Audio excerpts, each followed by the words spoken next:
Masukal, mabaho, at laging baha. Ganyan ang lugar kung saan nakatira at nagkaisip si Karen, kasama ang kanyang inang si Aling Beth at amain nitong si Mang Roger.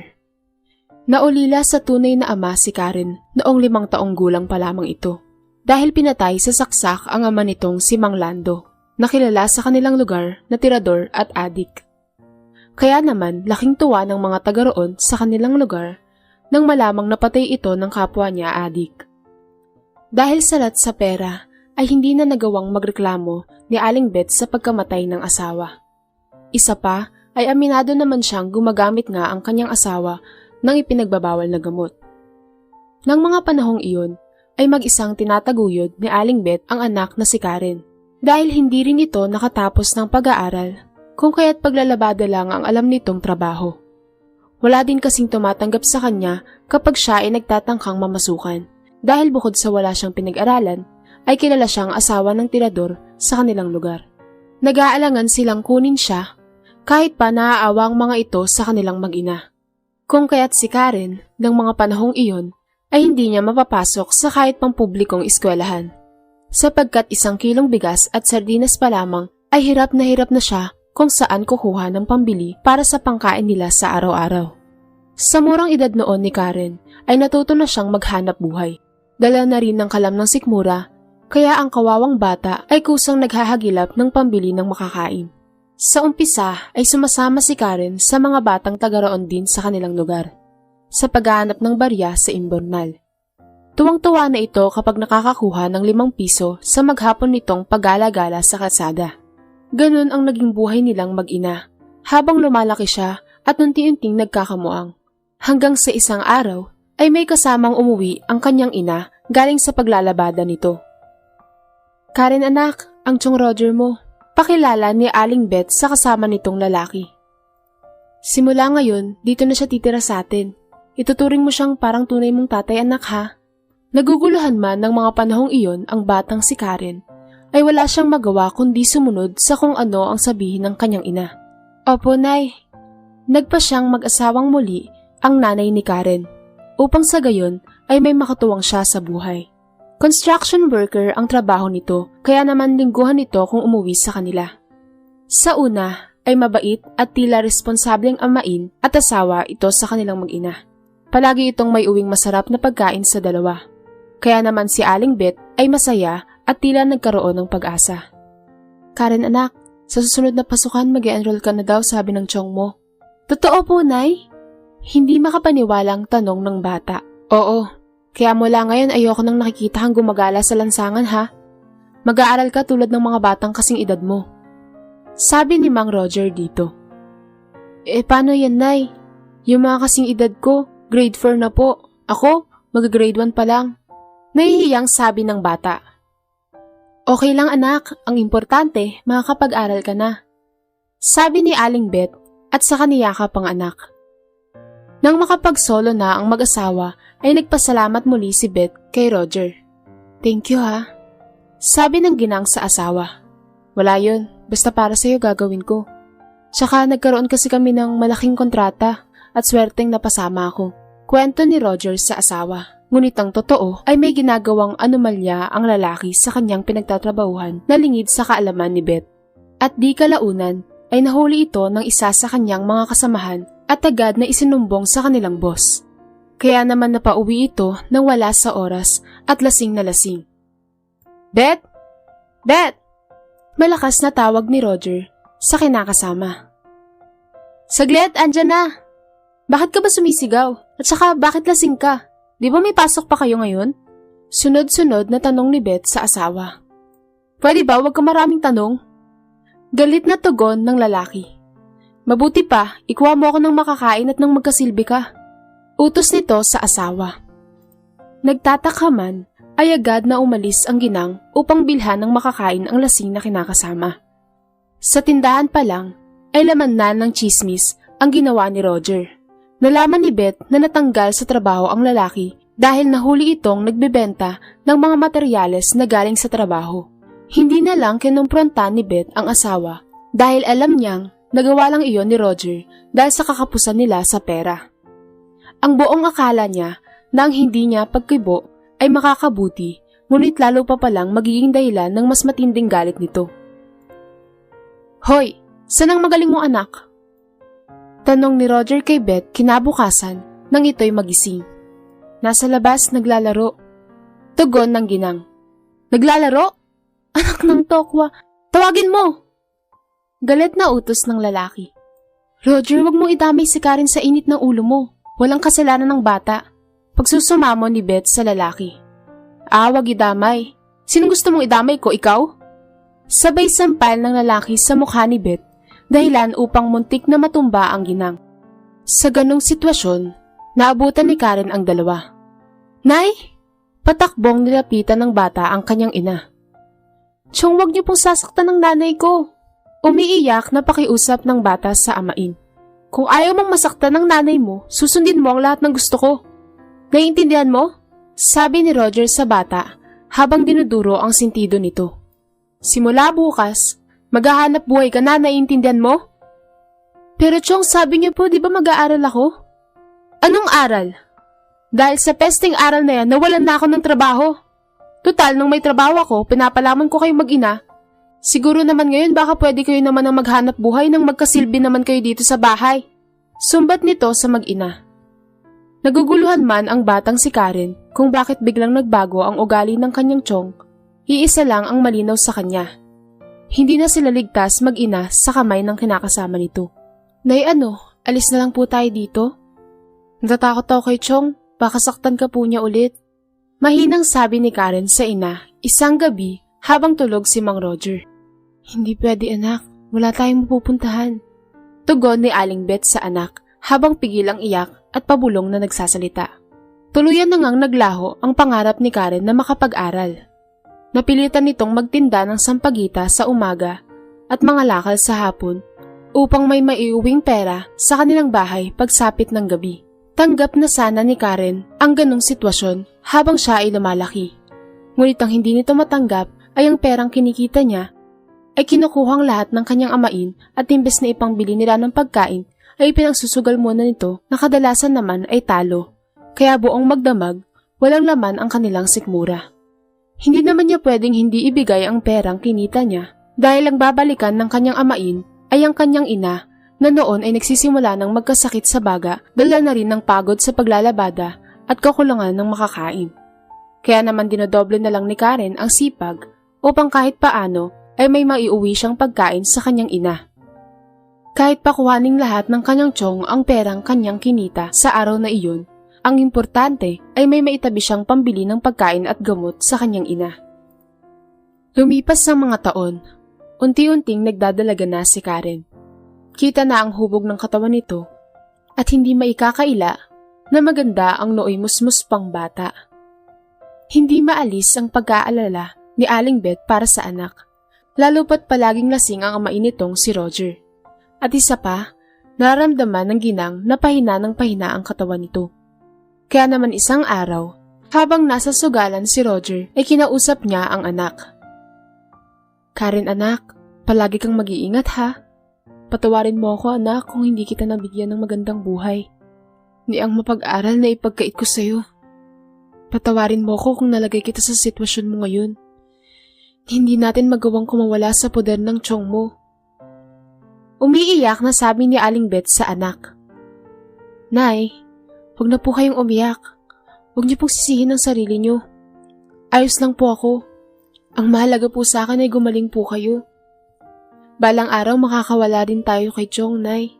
Pangako po yan. Sambit ni Karen sa ina habang niyayakap ito ng mahigpit. Iniisip ni Karen na takasan nilang mag-ina ang kanyang Chong Roger. Ngunit iniisip niya saan naman sila pupunta. At kung may pupuntahan man sila, tiyak na mahahanap sila ng amain. Mahina na ang kanyang ina. Ang iniiwasan ng dalaga ay baka lalong lumala ang kalagayan nito, kaya hanggat maaari ay hindi niya binibigyan ng dahilan ang kanyang Chong upang magalit ito. Kaya naman kapag umuwi siya, ay agad na iniingreso na niya ang perang pangsugal nito. At kapag ito ay nakaalis na at nasa sugalan na, sa kanya ilalabas ang pagkaing binili para sa inang may sakit. Isang araw ng umaga, paalis na sana ang dalaga upang maglako ng sampagita. nang makita niyang nakahandusay ang kanyang ina sa sahig. Nay? Nay? Sambit ni Karen sa pangalan ng ina habang inaalog ang walang malay na ginang. Tulong! Tulungan niyo kami! Sigaw ni Karen hanggang sa magising ang nooy kakatulog pa lang na si Mang Roger galing inuman. Ano bang ingay yan? Ang aga-aga ang ingay-ingay mo. Hindi mo ba alam na tutulog pa ako? Galit na sabi nito kay Karen. Dapat sa'yo tinuturuan ng magandang asal eh. Hinagip nito ang 2x2 na nakatayo sa gilid ng pintuan at takmang hampasin na nito ang dalaga nang ito'y matigilan nang makitang nakahandusay sa sahig ang kinakasama nitong si Beth. Tinapon nito ang hawak na kahoy at saka tumalikod. Pwe! Mga pabigat sa buhay! Pagkasabing iyon ay lumabas na ito ng kanilang bahay. Naiwang umiiyak sa loob ang dalaga. Buti na lamang at may napadaan na kapitbahay at tinulungan siyang madala ang ina sa ospital. Diretso ICU na ang ina ni Karen at kinakailangang matubuhan dahil kinulang ito ng oxygen sa katawan at utak, dahilan upang ito'y makomatose. Hindi man maintindihan ng dalaga ang ibig sabihin ng lahat ng sinasabi ng doktor sa kanya, iisa lang ang alam niya. Gusto niyang maligtas ang ina at alam niyang malaking pera ang kinakailangan niya para dito. Iyak nang iyak ang dalaga habang kinakausap ng doktor. Dok, nagmamakaawa po ako sa inyo. Iligtas niyo po ang nanay ko. Siya lang po ang meron ako. Pagsusumamo ni Karen. Iha, tatapatin na kita ha. Malaking halaga ang kailangan ng nanay mo para sa gamutan na ito. Sa ngayon ay pagbibigyan ka namin na makahanap ng pera sa gagawing test sa kanya. Pero ngayon pa lang, sinasabi ko na sa'yo na malaking halaga ang dapat mong paghandaan. Pagkasabing iyon ng doktor sa dalaga, ay iniwan na siya nito. Litong-lito si Karen kung ano ang kanyang gagawin. Hindi niya alam kung saan siya kukuha ng pera para sa nanay niya. Pansamantalang iniwan niya ang kanyang ina upang maghagalap ng pera. Dinoble niya ang hango ng mga sampagita upang madagdagan ng kanyang kita. Sa kanyang paglalako, naisip niyang hindi makakasapat ang pagtitinda niya ng sampagita hanggang sa may humintong kotse sa kanyang harapan. Nagbaba ito ng bintana at saka siya kinausap.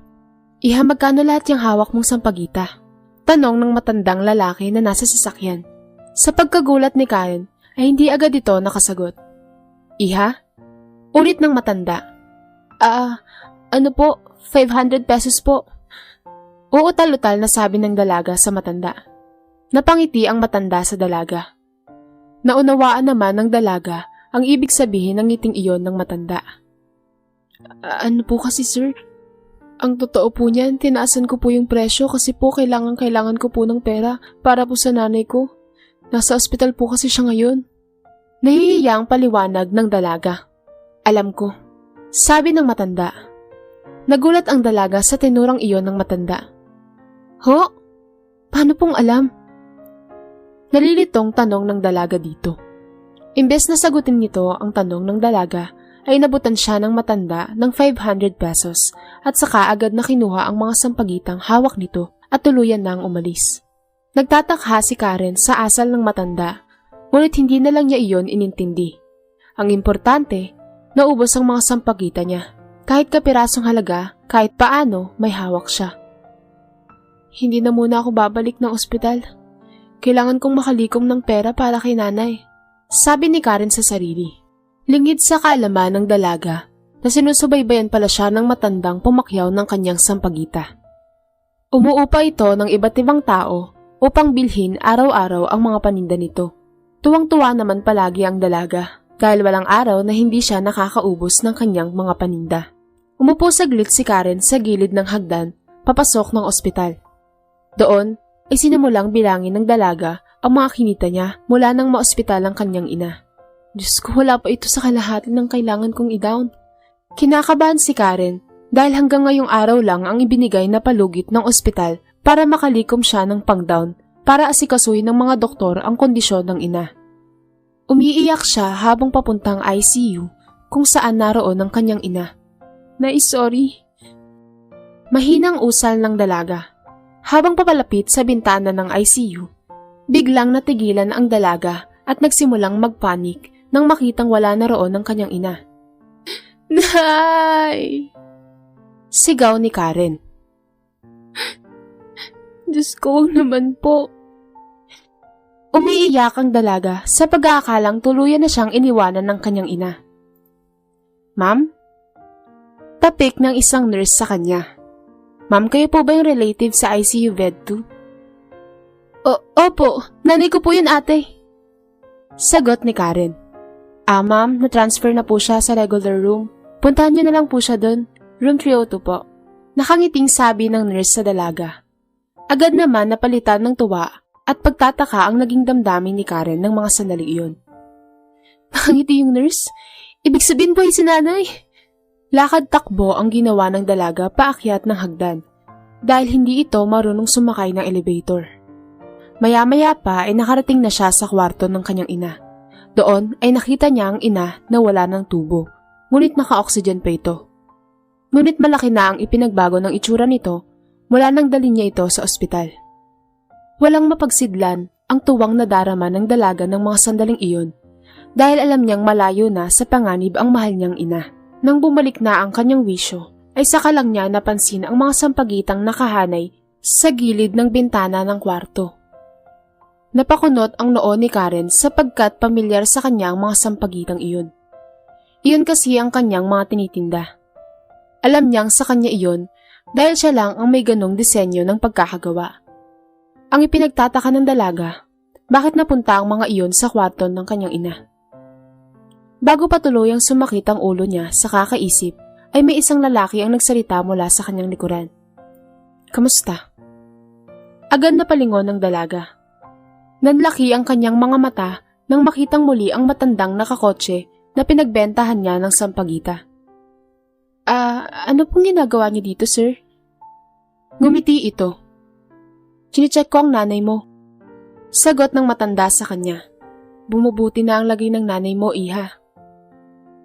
Doktor po kayo? Ngumiti itong muli sa kanya. Yes, at ako ang may-ari ng ospital na ito. Nung araw na dalhin mo ang nanay mo dito, na nag-aagaw buhay, sinundan kita, at inalam ko ang buhay mo. At bawat araw na naglalako ka ng sampagita, inuutusan ko ang iba't ibang staff na pag nakita ka, bilhin nila ang sampagita mo at dalhin sa kwarto ng nanay mo. Masayang kwento ng doktor sa dalaga. Pero bakit niyo po yung ginagawa? Tanong ni Karen. Cause I want to. Simpleng sagot nito sa dalaga. At agad nang nagpaalam ang doktor sa kanya. Ni hindi nito natanong ang buong pangalan ng taong nagligtas sa buhay ng kanyang ina. Kahit pa nakalagay na ang pangalan nito sa blazer na suot nito, hindi naman siya marunong magbasa. Kaya naman inalam niya ang pangalan ng doktor at napag-alaman niyang Dr. David Westra ang pangalan nito.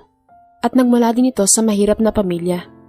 Namatay ang kanyang ina nung siya ay 10 taong gulang pa lamang at tinampo ng isang negosyanteng byudo.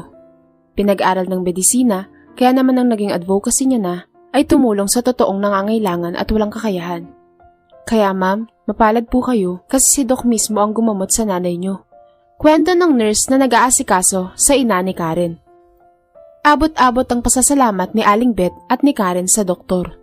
Napag-alaman din ng doktor ang kalagayan nilang mag-ina, kung kaya tinulungan sila nito na makahanap ng bagong matitirhan upang tuluyan ng gumaling ang ina ng dalaga at makaalis na rin sa poder ng malupit nitong amain. Pinag-aral ni Doc David si Karen sa foundation nito. Walang hanggang pasasalamat ang nadarama ng mag-ina sa tulong ng isang taong minsan na ring nanggaling sa katulad nilang sitwasyon. Sa ngayon ay kasalukuyang nag-aaral si Karen. Hindi naging hadlang ang kanyang edad upang hindi matupad ang pangarap na makapag-aral at maging isang ganap na doktor tulad ng taong tumulong at nagtiwala sa kanya.